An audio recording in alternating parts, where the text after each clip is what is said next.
What's up, everybody? My name is D-Man957 here, bringing you some more Gone Home. This is part 4 of the Gone Home walkthrough, and when we last left off, we were about to read this sternly worded letter on Sam's, whatever this is, calendar-ish thing.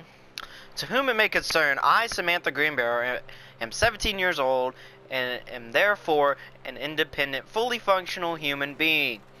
The fact that you still forbid me from going into the city on my own is frankly absurd compared with Katie, who is only 3 years older than me, and yet you allow her to go all the way across an ocean to another continent on her own.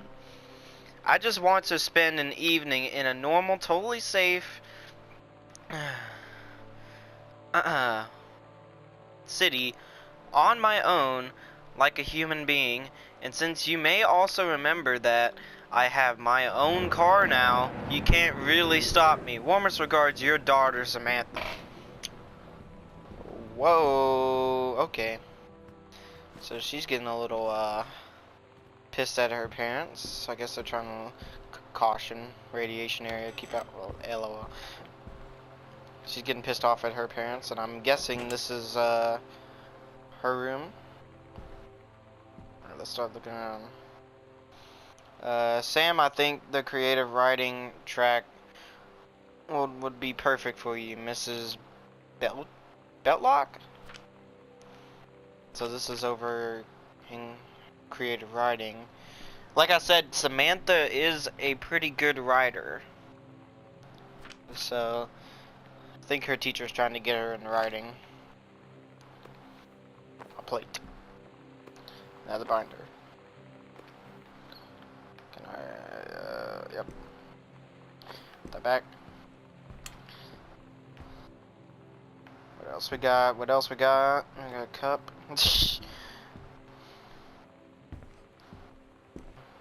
Looking around. Got a cartilage here. Adventurous the cat returns. And coat. Chun-Li moves fireball. Oh, these are some moves for that game, I'm guessing. Or was it? Wait. I guess. Okay. We got a little stereo here. Another binder. Let's look in here. We got tape. Bratmobile. That's that band that that's the one that goes in over there, I think, in the hallway. If you remember in the last episode, we stopped in the hallway. There was a cassette holder in there. I think it goes to this. Is there a cassette player in here? Is this? Yeah, duh. Duh, that's the stereo. We're so cool, yeah, yeah. Yeah, we're so cool. We're so cool, yeah, yeah. Yeah! You too, cool. Oh, shoot. Was not expecting that.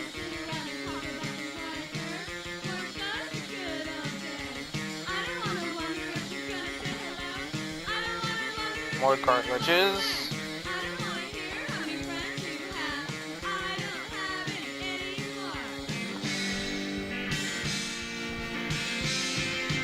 Alright, you can stop with that. That was interesting. Huh. Okay. Locker combination. Poster. Come on, there's gotta be something in here. It's in like the 4th grade. The 4th grade book. Another Bible. What is that? Mitten.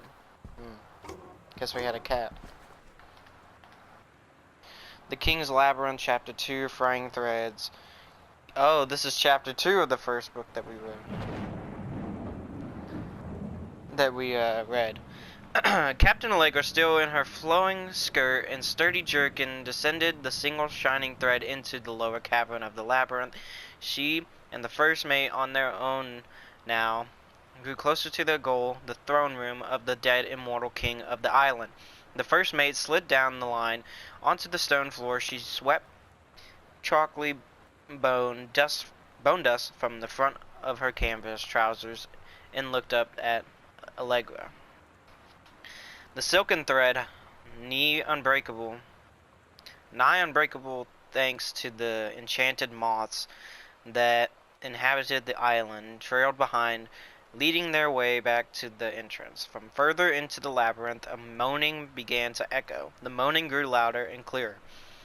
It turned into words from some ancient language they could not understand. The king's cursed voice. The hairs on Captain King's cursed voice. No.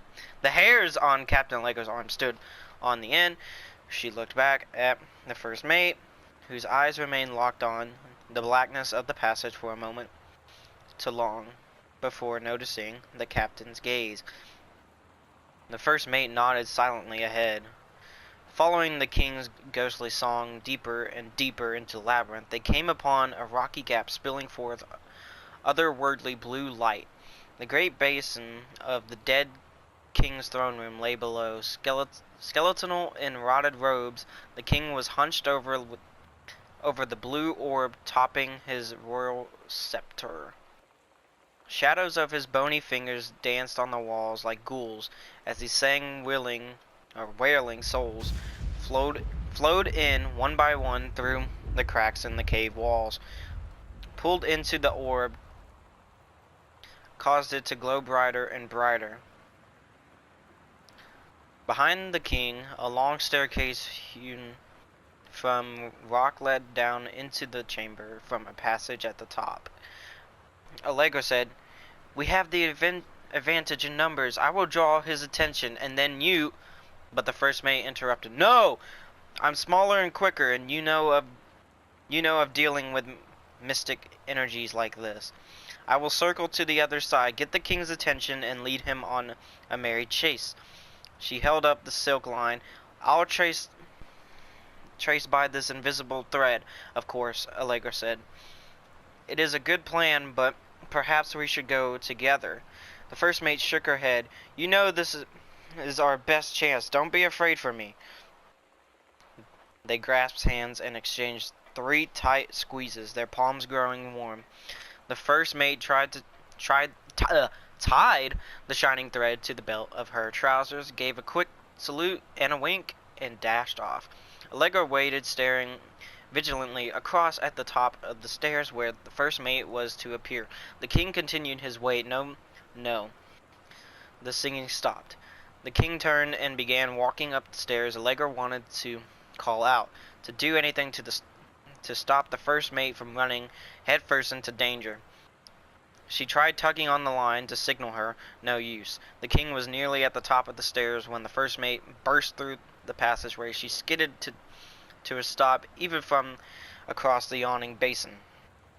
Allegra could see the first mate's eyes grow wide. She turned and ran, summoning his undead power. The king left the ground, levitating, gliding behind her with distressing speed. That's kind of freaky. From some dank passage much too far away, Allegra heard the first mate scream. She was already running towards the sound. The line in Allegra's hand went taut, then shuddered. It fell slack into the stone floor, and Allegra ran. She was gathering line, twisting it around her arm. She came to its end, the unbreakable thread dangling limply, its end shredded and frayed in her hand. She tossed it to the ground and ran. That's kind of sad at the end of that. Anything else in here? I guess not. Okay. I'll turn this on. Another magazine, Groove magazine. What is this? Brochure. The Brother 150. This is the one me and my dad are building. Want to go for a ride when it's done? Question mark. Read slip. Samantha Greenbarrow. Year 11. Teacher Felcher. Period 5. Subject shop. Assignment metalworking, engraving. Grade C-. Well, that sucks. She got a C. pretty sure there was some. Oh, grab pill. Okay. Nope. Nothing. Another group Kurt Cobain, bro. Kurt Cobain. What? Oh yeah. Let's see, he died.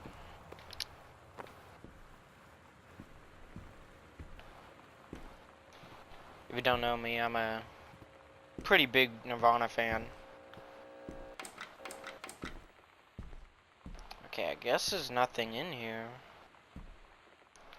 I mean, I thought there was. Oh, crumpled paper. Miss Benchley observed Miss DeSoto's wearing a t-shirt with an unacceptable image on the front. A large beer can labeled Pabst Blue Ribbon. Pabst Blue Ribbon. Miss DeSoto was sent to the guidance counselor office. Miss DeSoto was given the option to turn her shirt inside out, change into her shirt from her gym locker, or be suspended for the rest of the day. Miss DeSoto chose suspension. Her father was called, but there was no answer and no answering machine. Miss DeSoto must return this form tomorrow, signed by her father. Oh, so Lonnie's last name is DeSoto. Okay.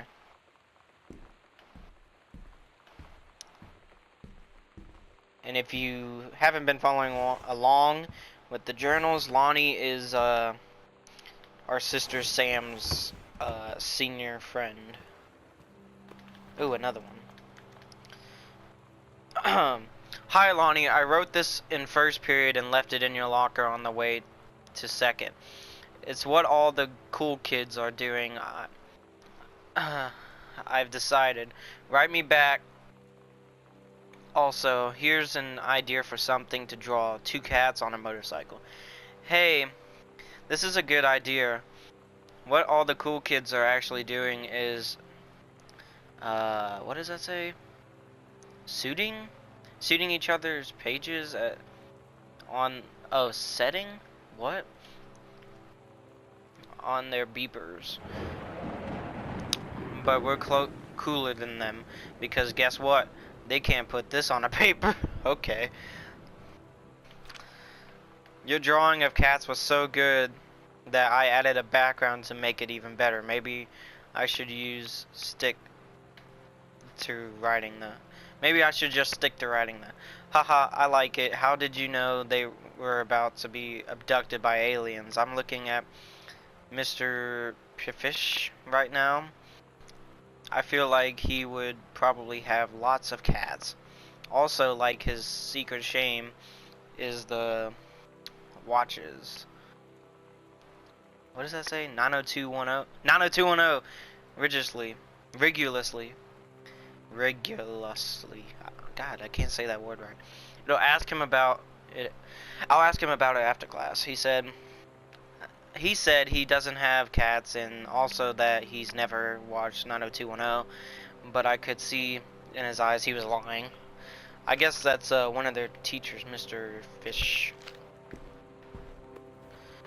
Okay, well, we've pretty much ransacked this room and we couldn't find anything of super importance. So, yeah, I'm gonna have to end this episode here, guys. Thank you guys so much for watching, and I will see you in the next video.